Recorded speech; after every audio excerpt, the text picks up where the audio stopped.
Hello बच्चों, जय हीरा classes में आपका स्वागत है। आज के इस वीडियो में हम लोग क्लास 8 के चैप्टर फैक्टराइजेशन से संबंधित कुछ कंसेप्ट और एक्सरसाइज 14.1 के क्वेश्चन 1 के कुछ क्वेश्चन के सॉल्यूशन के बारे में डिस्कस करेंगे। तो आइए देखिए, अगर ये जो नेचुरल नंबर है 18, कोई एक नेचुरल नंबर ले लीजिए। हमने 18 लिया, तो देखिए 18 को हम लोग इस तरह से रिप्रेजेंट कर सकते हैं 1 × 18, ठीक है। इसको हम लोग इस तरह से भी रिप्रेजेंट कर सकते हैं 2 × 9, 2 × 9 भी 18 आएगा, ठीक है। इसको हम लोग इस तरह से भी रिप्रेजेंट कर सकते हैं 2 × 3 × 3, ठीक है। देखिए इसे हम इस तरह भी रिप्रेजेंट कर सकते हैं 3 × 6, ठीक है।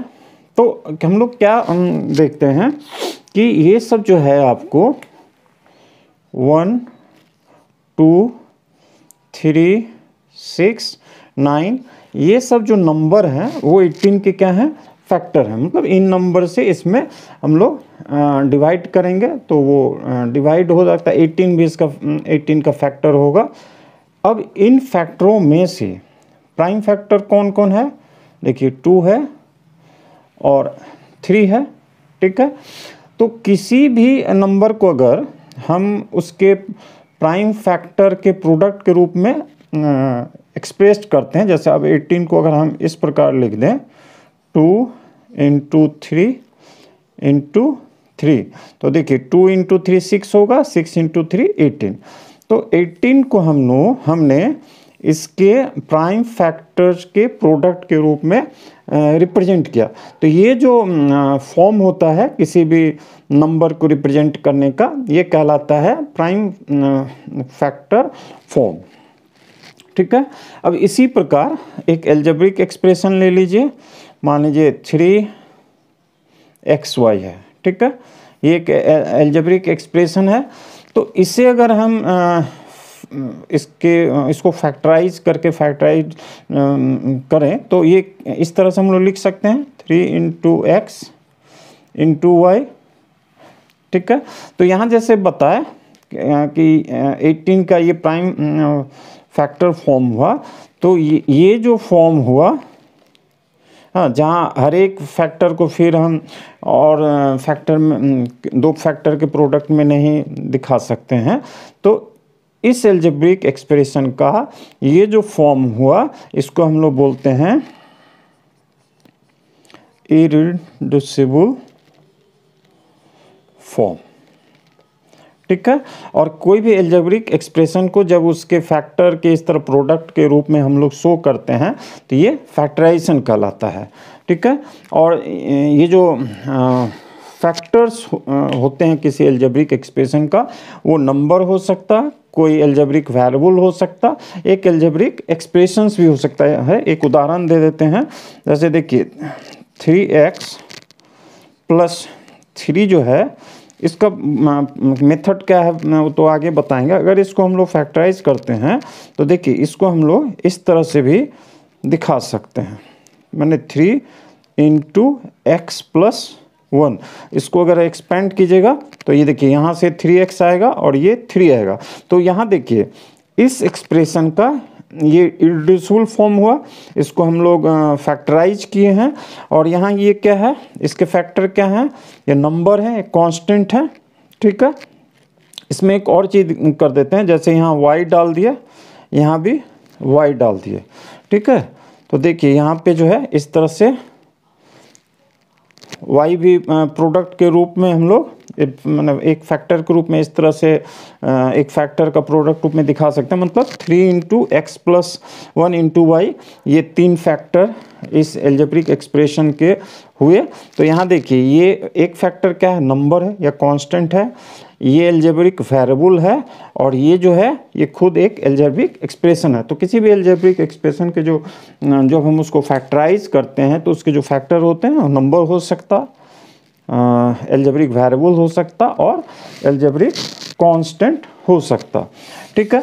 अब आइए अलजेब्रिक जो एक्सप्रेशन है उसको जो है common factor method of common factor के तरीके से हम लोग कैसे फैक्टराइज करते हैं। देखिए ये तरीका कहलाता है मेथड ऑफ कॉमन फैक्टर। ठीक है, इसमें देखिए जैसे मान लीजिए कोई एक इस तरह का सिंपल सवाल लेते हैं, जैसे मान लीजिए 3x + 3 है। ठीक है, तो देखिए ये जो 3x है इसको अगर हम प्रोडक्ट के रूप में लिखें, फैक्टराइज करें तो 3 × x आएगा। ठीक है, इसको ये 3 है तो एज इट इज़ रह जाएगा। अब ये देखिए यहाँ 2 टर्म है, इसको इस तरह हम लोग फैक्टराइज किए, ये इसमें फैक्टराइज इरिड्यूसिबल फॉर्म में ही था तो 3 लिखे। अब इस दोनों टर्म में कॉमन क्या है 3, तो 3 को कॉमन ले लीजिए। ठीक है, तो यहाँ से क्या आएगा x और यहाँ से क्या मिलेगा 1। तो देखिए एक्चुअली ये डिस्ट्रीब्यूटिव जो रूल है उस हिसाब से देखिए 3x और प्लस 3 × 1 3 आएगा।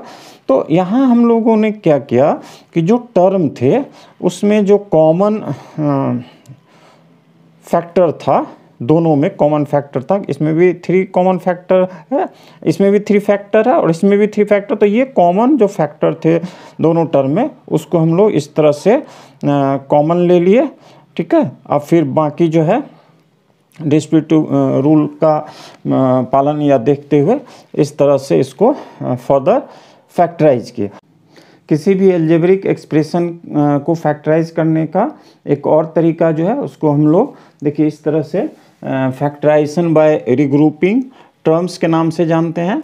तो इसमें जैसे देखिए एक अलजेब्रिक एक्सप्रेशन है 6xy + 3x + 4y + 2। इसमें जो है 4 टर्म है, 1 2 3 4 है ना, 4 टर्म है। तो इस किसी भी अलजेब्रिक एक्सप्रेशन को जब इस मेथड से हम लोग फैक्टराइज करते हैं तो उसके जो टर्म्स होते हैं उसको हम लोग इस रिग्रुप करते हैं, मैंने इस प्रकार ग्रुप बनाते हैं ताकि फैक्टराइजेशन में सुविधा हो। तो यहाँ देखिए मान लीजिए इस तरह से इस 2 टर्म का एक ग्रुप बना लिए और फिर इस 2 टर्म का एक ग्रुप बना लिए। ठीक है, अब देखिए यहाँ जो है जो भी टर्म है उसको फर्दर फैक्टराइज कीजिए। तो 2 × 3 6 को इस तरह फैक्टराइज किए x × y। ठीक है, प्लस 3x को फैक्टराइज करेंगे तो 3 × x होगा। अब जो है इस ग्रुप के सभी टर्म को फैक्टराइज कीजिए तो ये हो जाएगा 4 × y और ये 2 ऑलरेडी रिड्यूसिबल फॉर्म में है। अब इस दोनों टर्म के जो फैक्टर है इसमें जो कॉमन फैक्टर है उसको इस तरह देखिए, यहाँ भी 3 है, यहाँ भी 3 है, यहाँ भी x है, तो 3x को हम लोग इस तरह कॉमन ले लेते हैं। तब 3x को कॉमन ले लिए तो यहाँ कितना आया 2y और यहाँ से 1 आएगा। ठीक है, अब इसमें जो है कॉमन क्या है देखिए 4 को इस तरह से लिखिए, इसको भी फैक्टराइज कीजिए 2 × 2। ठीक है, तो यहाँ देखिए दोनों में कॉमन क्या है 2, तो 2 को इस तरह से 2 जो फैक्टर उसको इस तरह से ब्रैकेट के बाहर लिए तो यहाँ से बच गया क्या 2y और +1। अब इस दोनों में देखिए कॉमन क्या है। ठीक है, तो ये देखिए 2y + 1 कॉमन है दोनों में, तो इस तरह से हम लोग 2y + 1 को जो फैक्टर है दोनों में कॉमन उसको इस तरह से बाहर ले लिए। ठीक है, तो यहाँ से आ गया 3x और यहाँ से आ गया 2। तो इस तरह factorization by regrouping terms method से हम लोग इस अलजेब्रिक एक्सप्रेशन का फैक्टराइजेशन किए। अब आइए एक्सरसाइज 14.1 के जो क्वेश्चन 1 है उसके कुछ क्वेश्चन को यहाँ सॉल्व करते हैं, बाकी का प्रैक्टिस कीजिएगा। तो देखिए एक्सरसाइज 14.1 का क्वेश्चन इस प्रकार है, find the common factors of the given terms. इसमें बहुत सारे क्वेश्चन हैं। इसमें जैसे पहला क्वेश्चन इस प्रकार है 12x 36, ये 2 टर्म्स दिए गए हैं और इसमें से हमें कॉमन फैक्टर निकालना है। तो इसमें क्या होता है ना, जो भी टर्म्स होते हैं उसको सबसे पहले हम लोग फैक्टराइज करते हैं। ठीक है, फिर कॉमन टर्म निकालते हैं। तो देखिए इसमें जो है ये पहला टर्म है 12x, तो 12x को हम लोग फैक्टराइज करें तो देखिए 2 × 2 नॉर्मली प्राइम फैक्टर्स नंबर्स मिलेंगे। ठीक है ना, तो देखिए 2 × 2 4 हुआ और × 3 ये 12 को इस तरह फैक्टराइज किए और × x। ठीक है। तो 12x का जो है इरिड्यूस, ये एल्जेब्रिक एक्सप्रेशन हुआ, इसका इरिड्यूसिबल फॉर्म क्या हुआ 2 × 2 × 3 × x। अब देखिए 36 को हम अगर फैक्टराइज करें तो इसको प्राइम फैक्टर के रूप में लिखेंगे, इसके फैक्टराइजेशन होगा प्राइम फैक्टर फॉर्म में लिखेंगे फैक्टराइज करके। तो देखिए 2 × देखिए इसको ऐसे कर सकते हैं, जैसे दिक्कत हो तो जैसे 36 है, इसको 2 से डिवाइड कीजिए तो ये आपको 18 आएगा, फिर 2 से डिवाइड कीजिए तो 9 आएगा, फिर 3 से डिवाइड कीजिए तो 3 आएगा, ठीक है। तो 36 का जो प्राइम फैक्टराइजेशन हुआ वो क्या हुआ 2 × 2 × 2 × 3, इस प्रकार। तब इसमें जो दोनों कॉमन, देयरफॉर कॉमन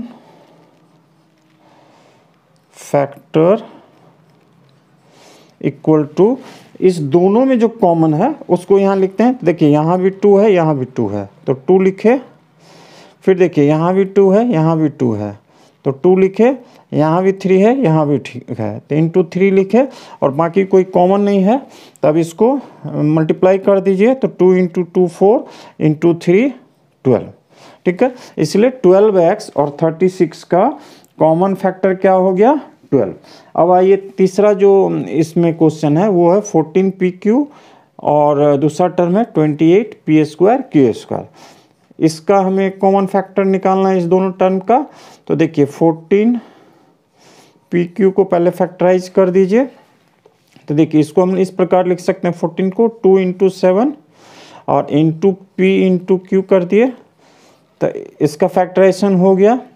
उसी प्रकार 28p² q² को फैक्टराइज कर दिए तो 2 × 2 4 × 7 28 आ गया, और ये देखिए ये p × p² का हुआ फैक्टराइजेशन, और q × q जो है q² का फैक्टराइजेशन हो गया। Therefore common factor equal to, अब इस दोनों में जो कॉमन है तो देखिए यहाँ भी 2 है, यहाँ भी 2 है तो एक फैक्टर आ गया आपको 2 कॉमन। उसके बाद देखिए फिर इसमें p है एक फैक्टर, और यहाँ भी p है तो p दूसरा कॉमन फैक्टर आ गया, और फिर यहाँ भी q है एक, यहाँ भी q है, ठीक है। इस तरह तो कॉमन फैक्टर इस दोनों टर्म में क्या हो गया 2pq। अब आइए इसके फोर्थ क्वेश्चन को हम लोग सॉल्व करते हैं। तो देखिए फोर्थ क्वेश्चन जो है वो इस प्रकार है।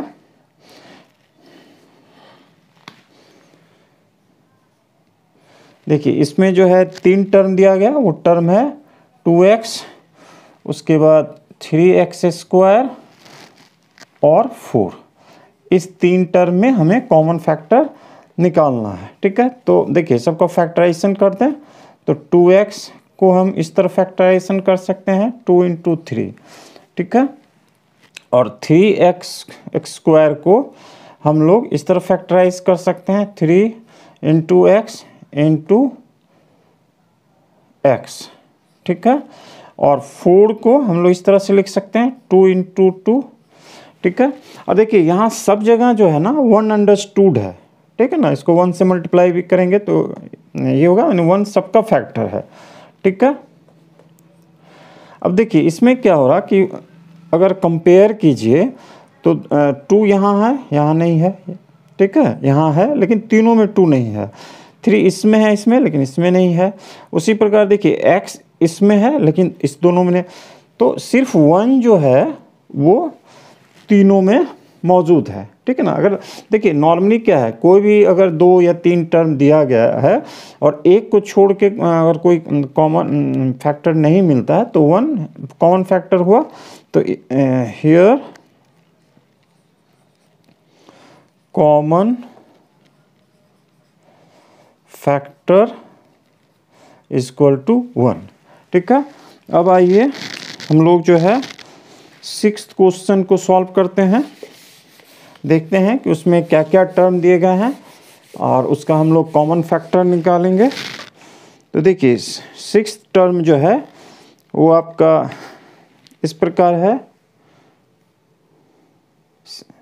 ये हम लोग क्वेश्चन 6 क्वेश्चन को बना रहे हैं। इसमें ये देखिए 16x³ एक टर्म है, -4x² दूसरा टर्म है और 32x तीसरा टर्म है। ठीक है, इस 3 टर्म में हमें कॉमन फैक्टर निकालना है।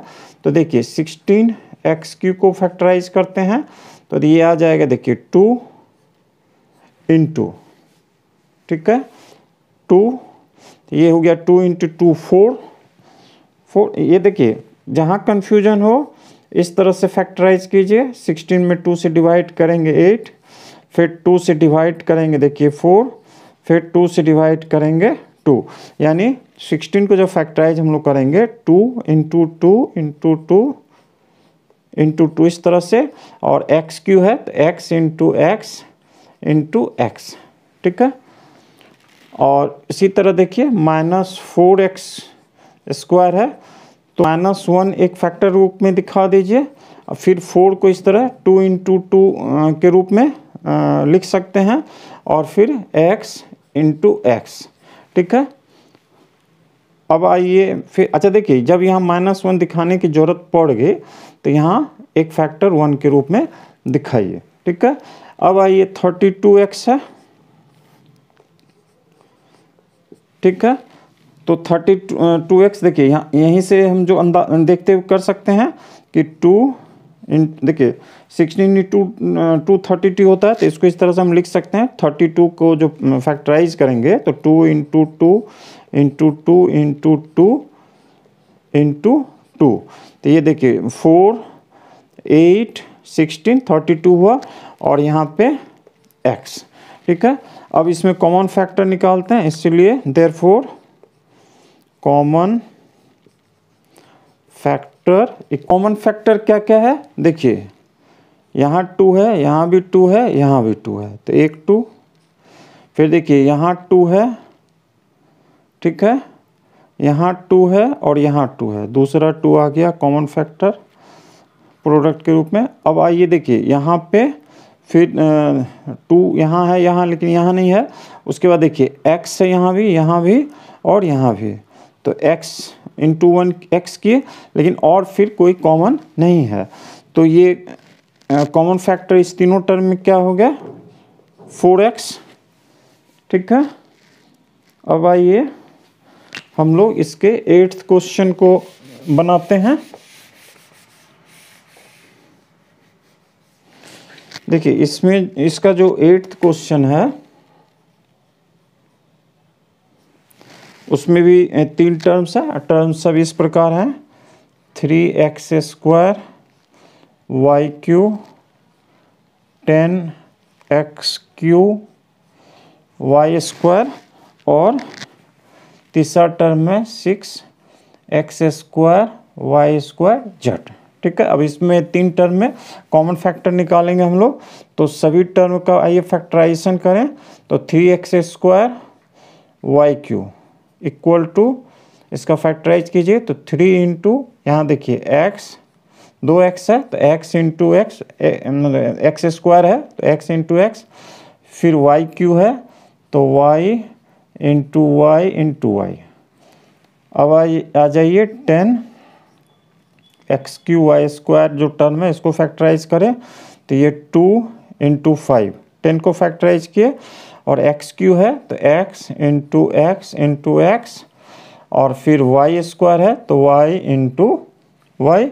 इसी प्रकार 6x² y² z को फैक्टराइज कीजिए, तो 6 को फैक्टराइज करेंगे तो हम लोग इस तरह से होगा 2 × 3, और x² है तो x × x, और इंटू y² को y × y, और फिर इस तरह इंटू z के रूप में इसको हम लोग फैक्टराइज किए। अब तीनों टर्म में कॉमन फैक्टर क्या हो जाएगा, therefore common factor equal to, देखिए यहाँ पे 3 है, यहाँ पे 3 है, नहीं है, यहाँ भी 3 नहीं है, तो ये इसमें से कोई कॉमन नहीं हुआ। यहाँ एक x आया, यहाँ भी एक x आया, यहाँ भी x है, तो x एक कॉमन फैक्टर आया। फिर देखिए यहाँ x आया, यहाँ एक x आया, यहाँ x है, दूसरा कॉमन फैक्टर भी x आ गया। ठीक है, उसके बाद देखिए यहाँ एक y आया, यहाँ भी y आया, यहाँ भी y आया, तो इंटू y, फिर यहाँ भी y आया, यहाँ भी y, मतलब तीनों टर्म में फिर एक y है तो इंटू y। तो इस प्रकार एक्स स्क्वायर और वाई स्क्वायर जो है इस तीनों टर्म का कॉमन फैक्टर हुआ। आपको हमारा यह वीडियो अगर पसंद आया हो तो कृपया लाइक करें। जो भी न्यू व्यूअर्स हैं हमारे चैनल्स को सब्सक्राइब करें। धन्यवाद।